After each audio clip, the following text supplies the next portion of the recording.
Hi, Jane Daly here from Sell at Home Moms, and today's video is going to be about network marketing. I have a lot of friends who are in network marketing, and I've talked to a couple of them recently who told me they're having a bit of a hard time growing their network marketing business. So I thought that it might be a good time to create a video to talk about some effective ways to promote a network marketing business.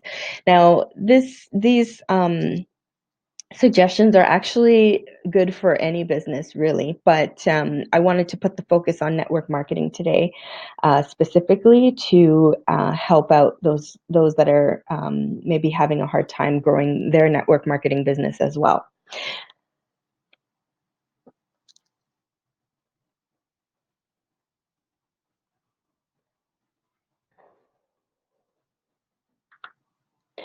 Okay, so I'm just going to start with maybe a little bit of what not to do. So you've probably seen some or all of these different tactics being done online on social media, and these might work for some people, but for the most part, you sh- try not to do any of these because they're not really going to put yourself and your business in the best light to other people, and they're not really effective for the most part. So one would be, don't cold message people, especially not friends and family, unless they've expressed a direct interest in a product or service that you're selling.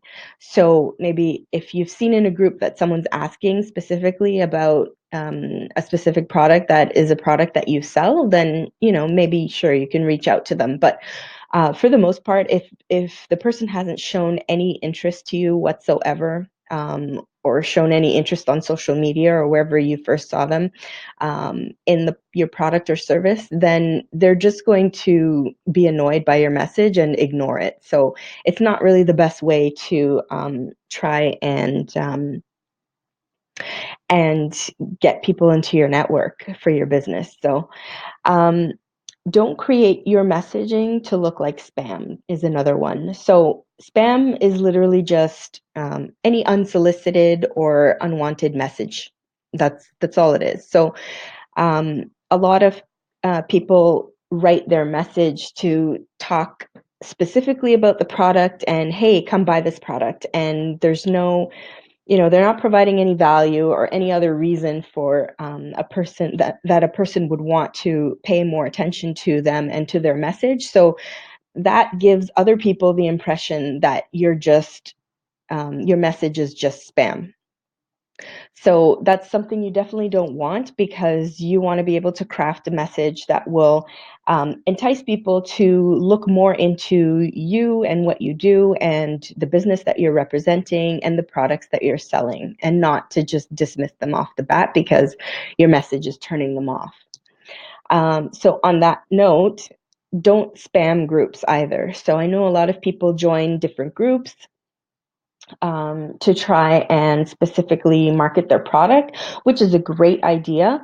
But again, make sure that your message is a quality message and not just specifically promoting or blurting out about your product, because that's something that people really tend to avoid in groups.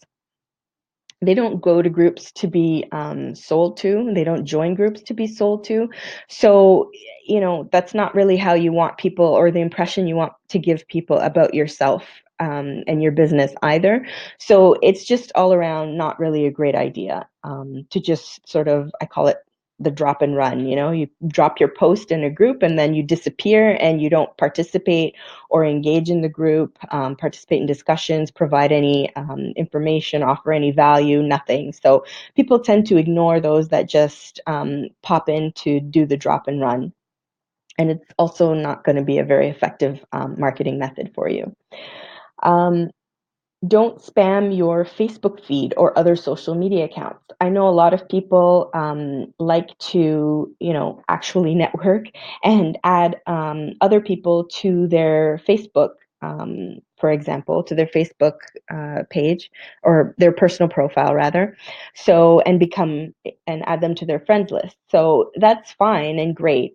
But if your purpose is just to add people as a friend, even complete strangers, just so that you can drop and run again, drop the post about your product, buy, and that's all that you're posting on your personal feed, or on any of your other social media accounts. This applies to any other accounts that you might have.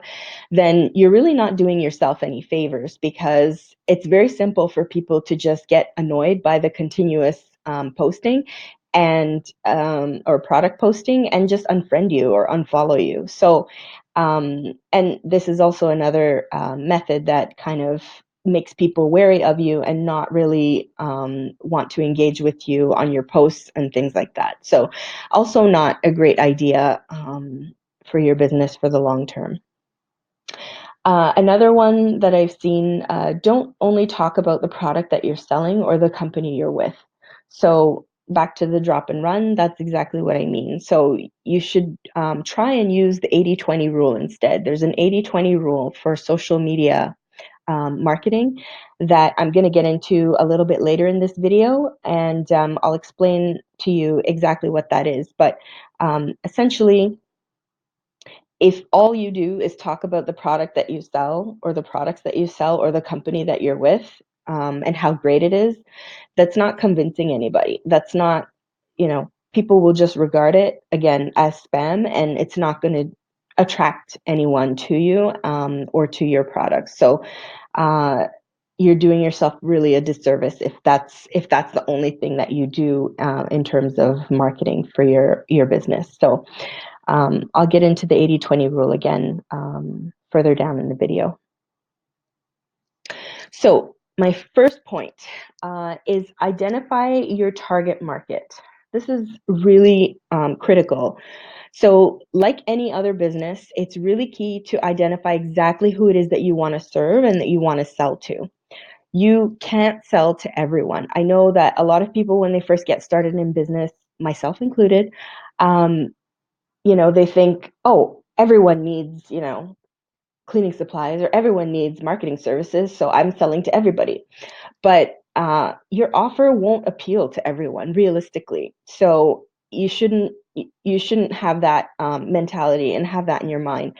It won't appeal to everyone, and it won't appeal to everyone in the same ways, is maybe even more important. So it might seem counterintuitive, but the more you actually niche down and hone in on your target market, and identify exactly who it is that you want it to serve, then the more effective your messaging will be. And that means that you'll attract more of the right people. So your messaging and the offers that you make and their effectiveness largely depends on having the right message to market match. So um, I kind of mentioned it before, but your message has to be the right message for the right audience. So you really need to identify who that is. And so study your chosen market. Once you've decided on one, learn their likes, their dislikes, what are their beliefs, what are their values, where do they hang out online, and most importantly, what are their pain points.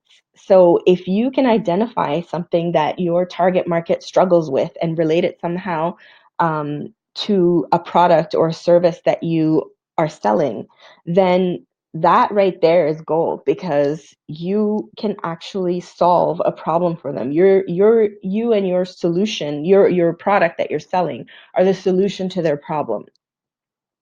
And always keep this in mind: the right offer at the right price to the right market at the right time is means all stars align, and that's when you really start to make money in your business.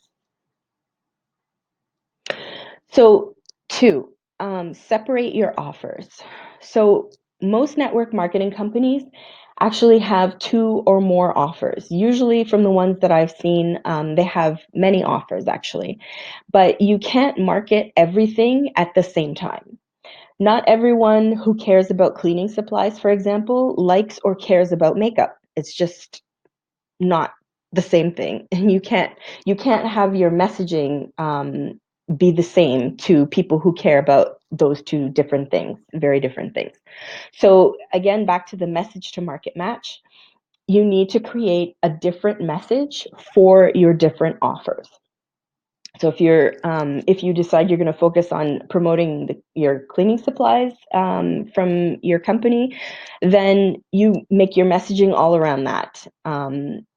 Or if you want to focus on selling the makeup and that interests you more, then you make all your messaging basically around that. So it's not effective to just, make a post or talk about, oh, I sell products for this company and we sell cleaning supplies, makeup, um, this and that and the other. Like, not everyone's going to care or find that important that you sell all of those things. So it's just going to be something that people will read and just forget about because it's just too much, and they don't care about most of it probably. So you really need to focus your messaging on what is important to your specific target audience. It all goes back to that. And um, try and focus on really making your offer irresistible. So think outside the box also. I talk a lot more about this in my irresistible offers class in my mastermind, but essentially the key thing here is to make sure your message to market match is positive, and think outside the box with each of your offers. So number 3, leverage groups. So I spoke briefly about groups earlier, and groups are great. Joining groups, participating in groups, those are all awesome things for networking and growing your business. So once you've decided on your target market, find out where they spend their time online. Where do they hang out? Um, Groups are huge now and a great way to stay connected to your target market as well. Now, you can join as many groups as you can that have your ideal target market in them.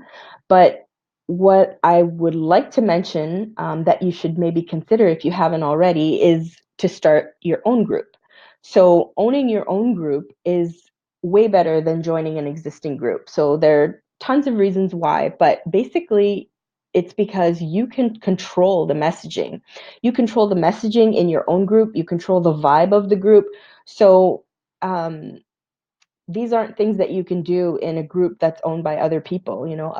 Other people's groups, it's great to join and try and network that way, but a lot of them have just a lot of restrictions and a lot of rules, and it might be frustrating to try and keep up with all the different rules of the different groups, and it might be prohibitive a little bit for you as far as knowing what to post.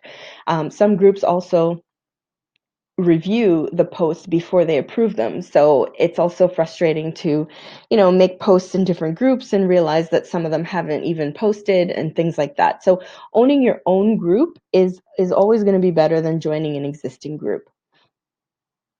And again, back to the cold messaging friends and family, don't do that. Even if you start your own group, don't, try and cold pitch to friends and family or whoever, your friends list or anybody, about your group either. Try and follow the 80-20 rule that I'm going to get into, like I said, further down the video.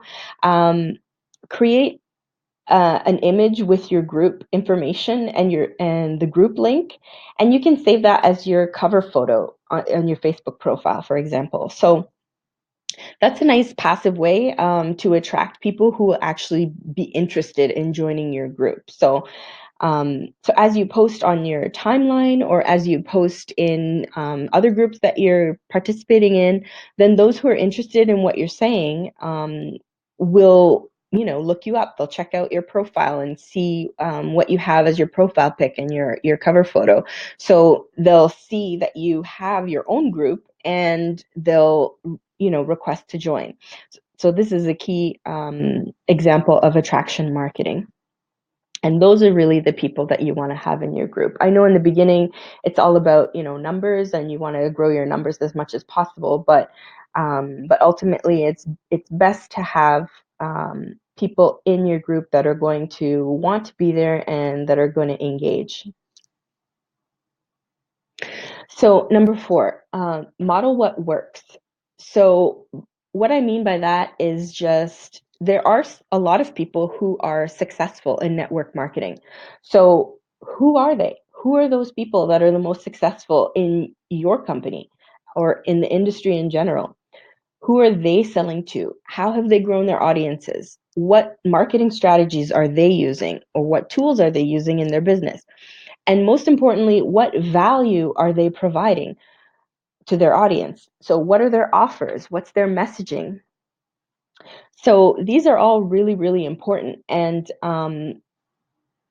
they're very easy to do. Like, it's very easy to look up who else is in your company and who the most successful person is, and just kind of study them. Follow them on all their different social media networks, and sign up for their mailing list and see what it is that they're talking about in their groups. Join their groups, see what they talk about, see what they're emailing their audience, see, how it is they're doing their promotions, and just kind of use them as a model to follow. So if you can't get personal guidance in your own business, so from a business coach or even a mastermind or anything like that, then this is also going to be a big help for you in your business.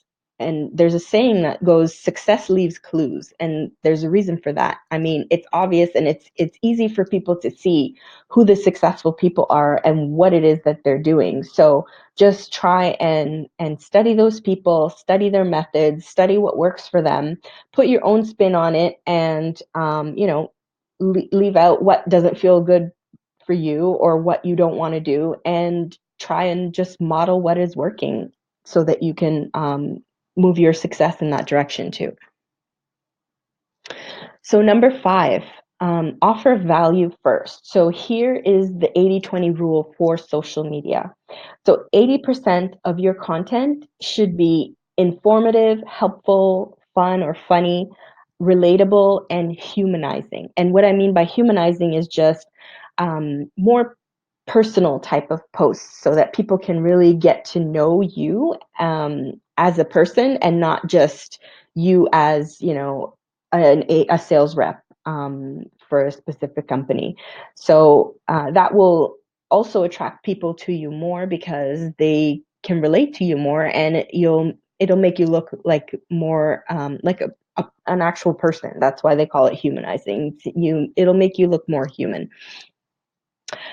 And 20% can be promotional or advertising or launches, discounts, anything that's directly related to the products that you're selling or the services that you're selling or the company that you're representing.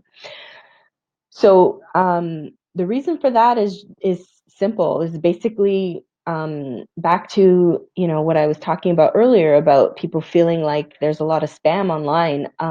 There's so many messages online. There's so much advertising, so much messaging.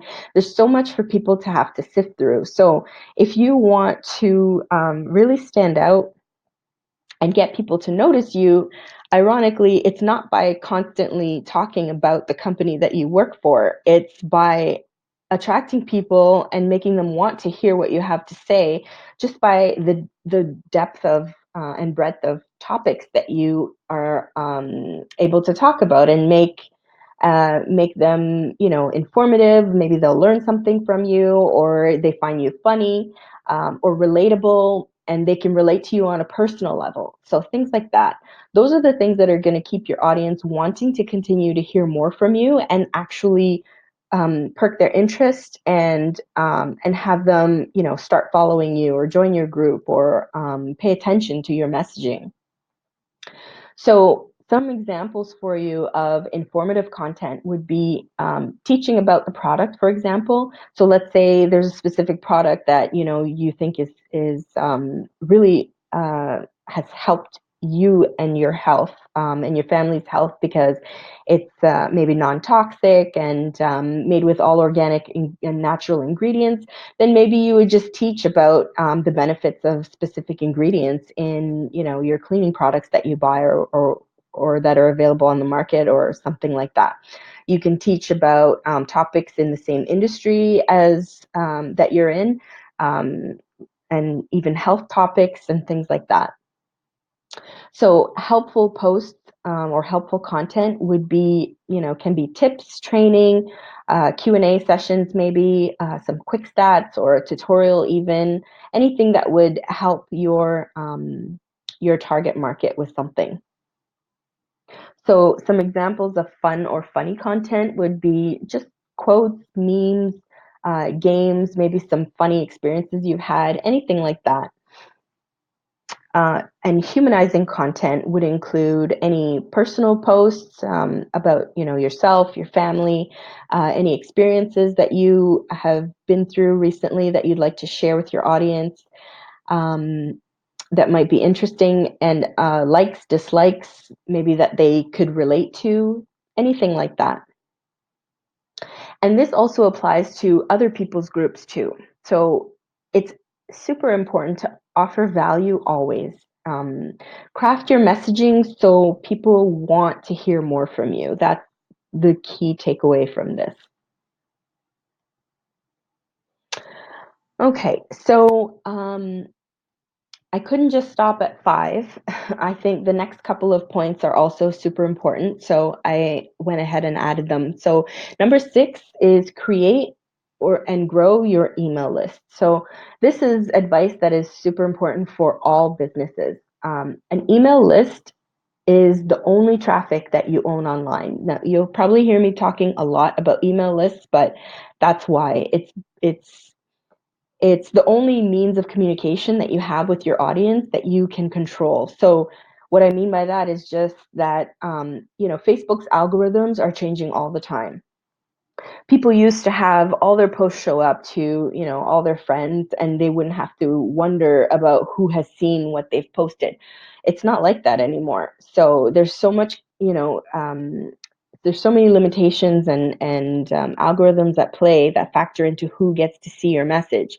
And that goes for not just your personal timeline, but also any business pages that you run or even in your groups.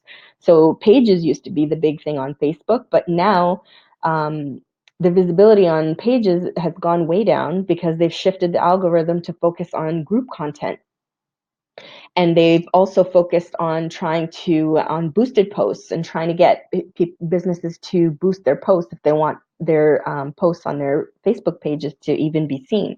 So, and Facebook might even disappear tomorrow, or Instagram might disappear tomorrow. We don't even know what might happen to it. So, for all these reasons, an email list is the only thing that you would have, the only means of communication that you would have with your audience, basically, if social media disappeared tomorrow.